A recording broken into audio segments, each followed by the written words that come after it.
जय माता दी दोस्तों, स्वागत है आप सभी का एक बार फिर से। माँ भगवती आप और आपके परिवार पर अपनी कृपा दृष्टि सदा सर्वदा बनाए रखे। दोस्तों, नवरात्र जो है 3 अक्टूबर से शुरू हो रही है और 11 अक्टूबर को इसकी समाप्ति है। नवरात्र के 9 दिन भक्ति और साधना के लिए बहुत पवित्र माने गए हैं। इसके पहले दिन जो है माँ शैलपुत्री की पूजा की जाती है। शैलपुत्री हिमालय की पुत्री है, हिमालय पर्वतों का राजा है, वो अडिग है, उसे कोई हिला नहीं सकता। जब हम भक्ति का रास्ता चुनते हैं तो हमारे मन में भी भगवान के लिए इसी तरह का अडिग विश्वास होना चाहिए, तभी हम अपने लक्ष्य तक पहुंच सकते हैं। यही कारण है कि नवरात्र के पहले दिन शैलपुत्री की पूजा की जाती है। दोस्तों, आगे बढ़ने से पहले आपसे रिक्वेस्ट करती हूँ कि वीडियो को लाइक करिएगा, दोस्तों को शेयर कर दीजिएगा और अगर आपने अभी तक चैनल को सब्सक्राइब नहीं किया है तो चैनल को सब्सक्राइब करके बेल आइकन जरूर दबाइएगा। माँ शैलपुत्री सती के नाम से भी जानी जाती हैं। इनकी कहानी इस प्रकार है। एक बार प्रजापति दक्ष ने यज्ञ करवाने का फैसला किया। इसके लिए उन्होंने सभी देवी देवताओं को निमंत्रण भेज दिया, लेकिन भगवान शिव को नहीं। देवी सती भली भांति जानती थी कि उनके पास निमंत्रण आएगा, लेकिन ऐसा नहीं हुआ।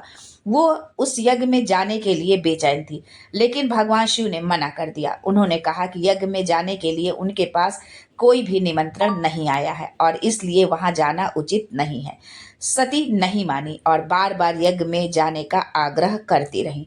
सती के न मानने की वजह से शिव को उनकी बात माननी पड़ी और अनुमति दे दी। जब सती अपने पिता प्रजापति दक्ष के यहाँ पहुंची तो देखा कि कोई भी उनसे आदर और प्रेम के साथ बातचीत नहीं कर रहा है, सिर्फ माँ को छोड़कर।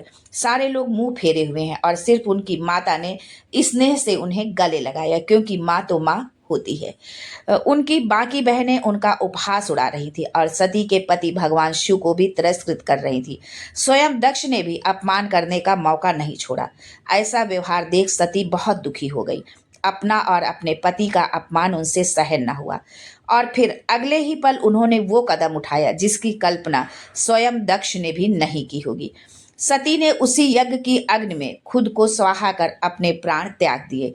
भगवान शिव को जैसे ही इसके बारे में पता चला तो वो दुखी हो गए। दुख और गुस्से की ज्वाला में जलते हुए शिव ने उस यज्ञ को ध्वस्त कर दिया।